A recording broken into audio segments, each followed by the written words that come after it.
You let me down, I can't deny. I still love you, girl.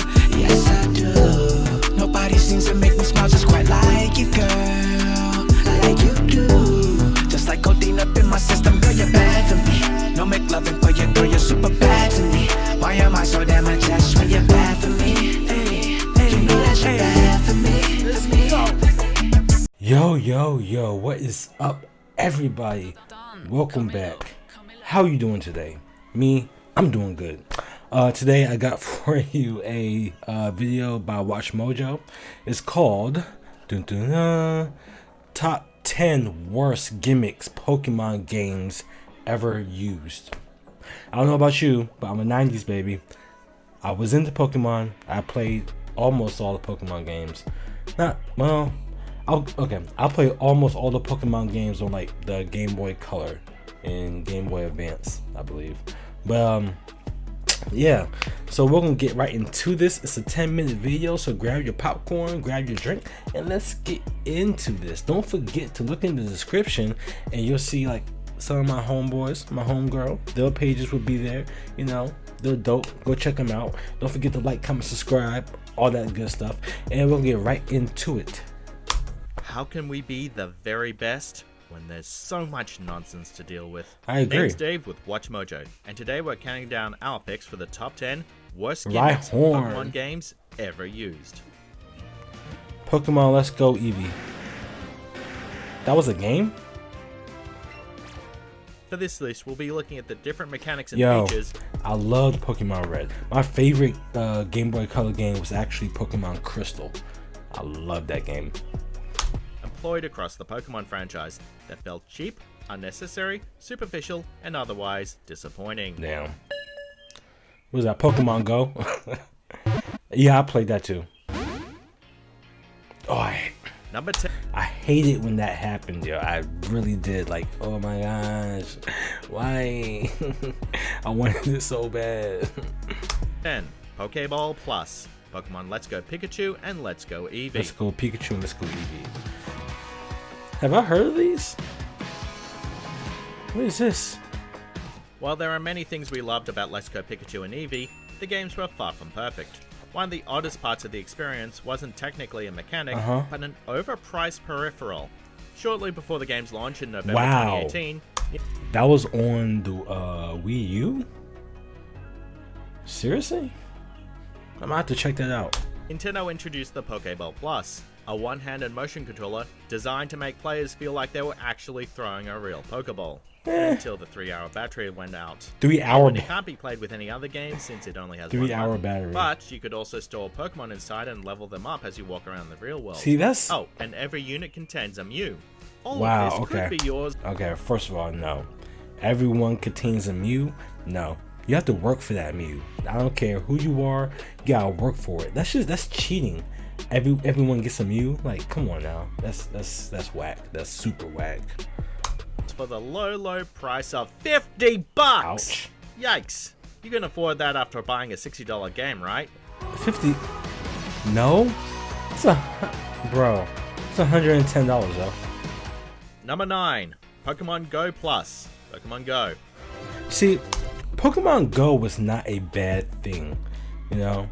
Like, I played it a couple times and it wasn't bad. Like, it was kind of cool, you know? But I guess because of like people like not actually paying attention to where they're going and like I guess walking in the middle of the street, like come on now, keep your eyes up. Like you're into this game, yes, but you're still in the real world. Like you gotta watch out for stuff. Bluetooth low energy. Anyone remember the Pokemon Go Plus? This little wristwatch would notify users of nearby Pokemon and attempt to catch them without having to boot up their phone. Dude. You could also collect items from Pokestops with the click of a button, or catch Pokemon with a single Pokeball throw. A feature that was very unreliable since Pokemon fled after one throw. As if that wasn't bad enough, the peripheral was overpriced. The only good feature it had was that it allowed players to track their steps without keeping the game open. But now the Adventure Sync update has rendered that feature obsolete. Damn. You know what? I actually might download Pokemon Go and play it. I might do that again. I might. Number 8. A racing game with one Pokemon. Pokemon Dash. How you going to release a racing game with one Pokemon? Every good racing game knows that one way to appeal to an audience is to include options, Exactly. a multitude of tracks, a plethora of vehicles, and of course, multiple playable characters. The ill-fated Pokemon Dash completely forgot about this and restricted players to only play as Pikachu. Are you Much serious? as we love the cute little critter, this just doesn't make sense. Okay, that was stupid. That was stupid.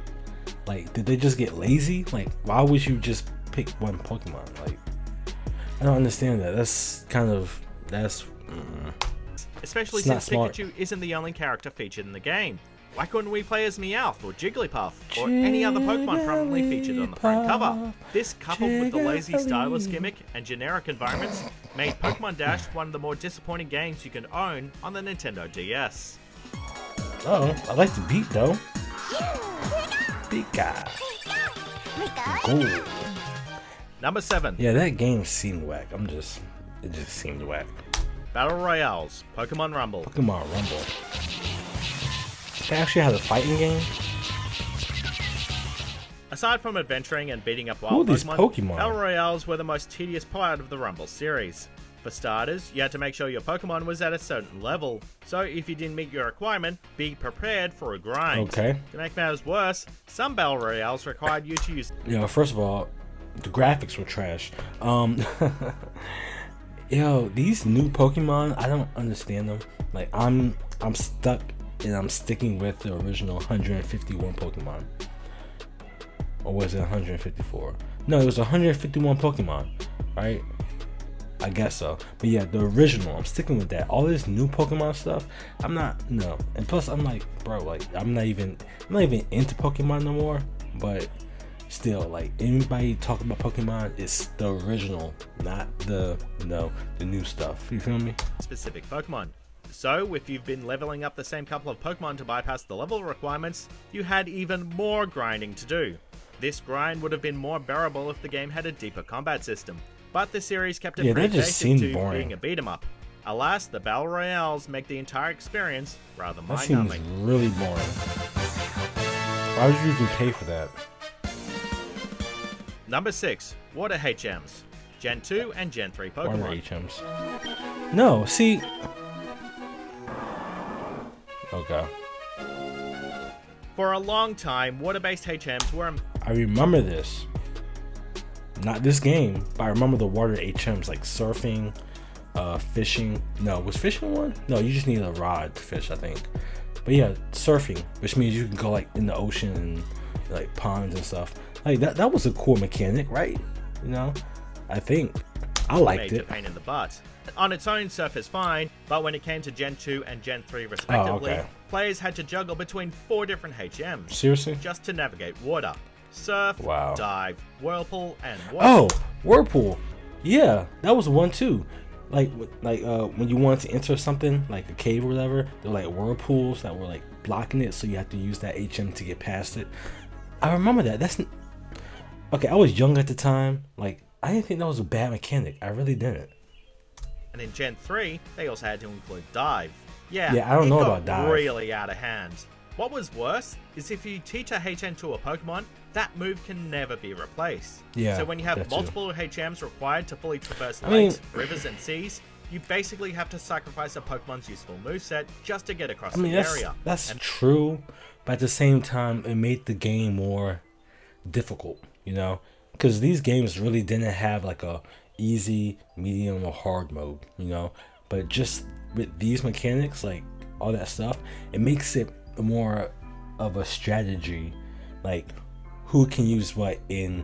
You have to have this move and that move, and like it makes the game more interesting, you know? That's what I thought, you know? That's not even counting the land-based HMs. Thankfully, the mechanic has been adjusted Game in is more that? recent titles Oh, let's to make go easy. HMs no longer an issue. But in the early days, I would have given this feature a 7.8. Damn. Monster Deep City. What was that Number noise? 5. Z-Moves. What is Pokemon Z-moves? Sun and Moon. Okay. For one, I'm not into, like I told you before, I'm not into Sun and Moon, like anything like that. Like, bro, no. So anything they're talking right now, I'm probably not gonna understand or get. The hell is this? Time out.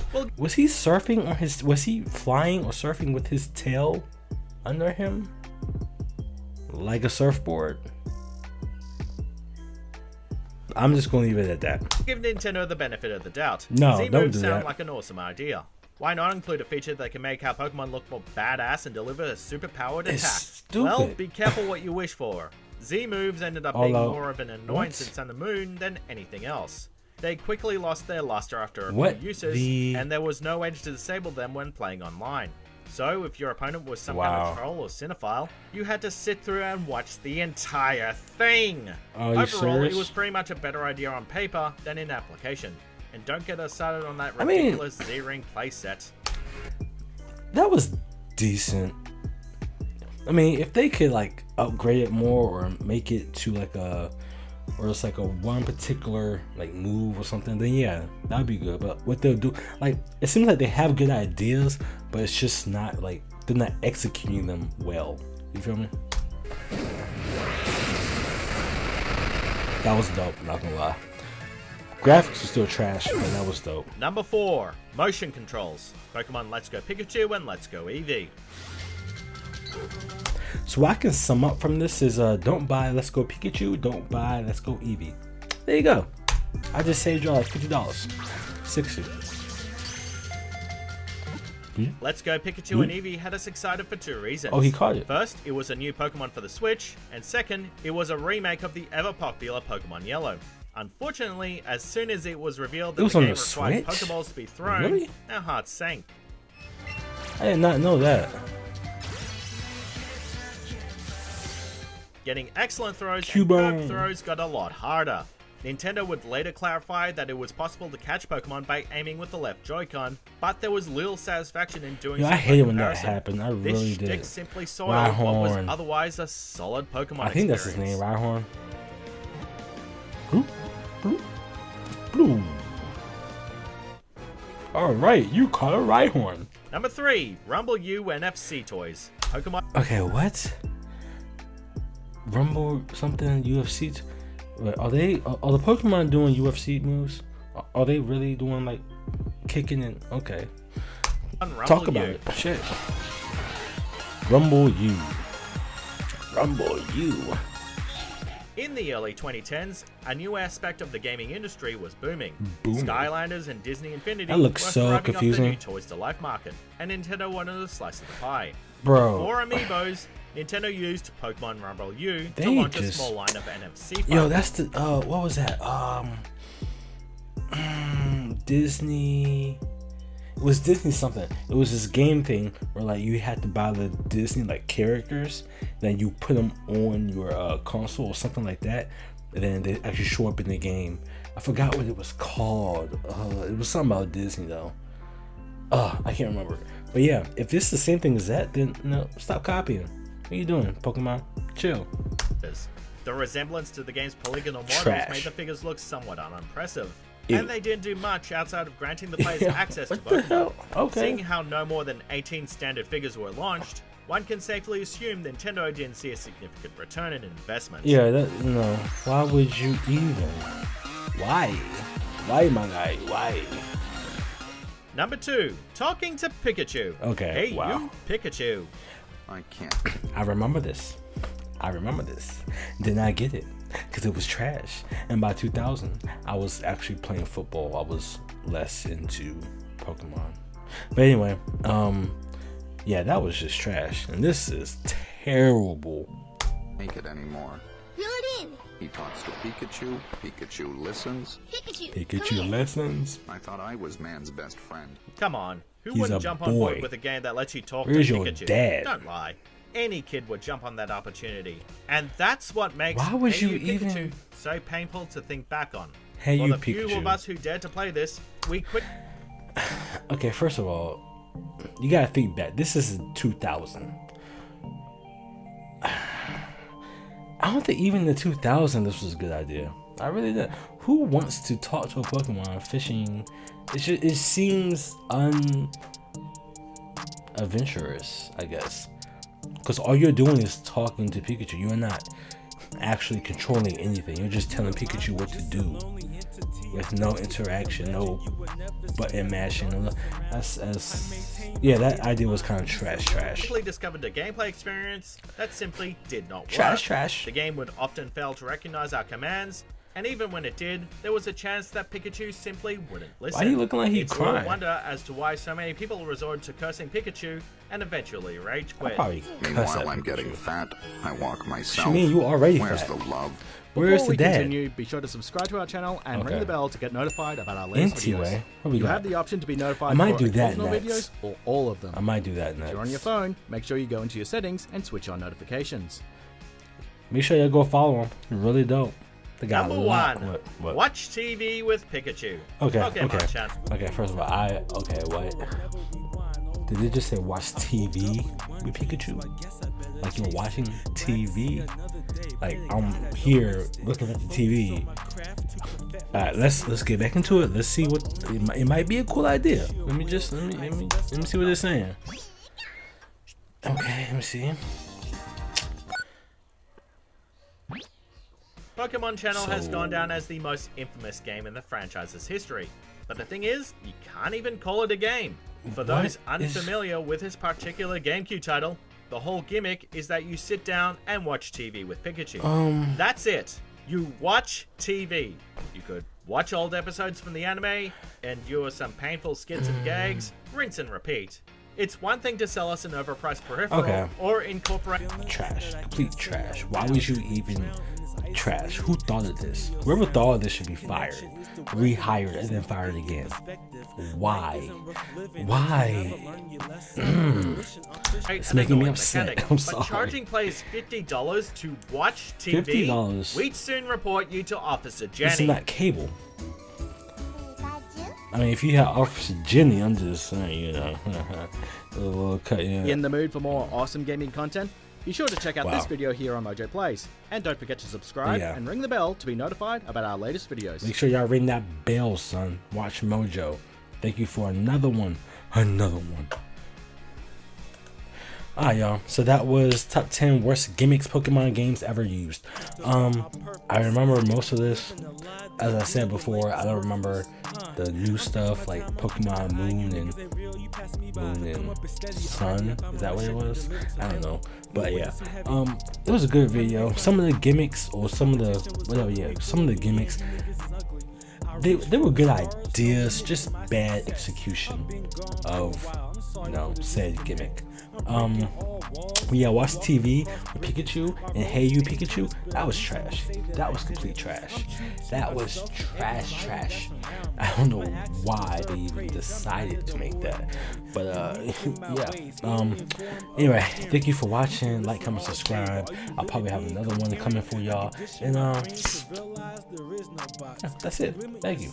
Anyway, thank you for watching. I love y'all, and I am out. Deuces.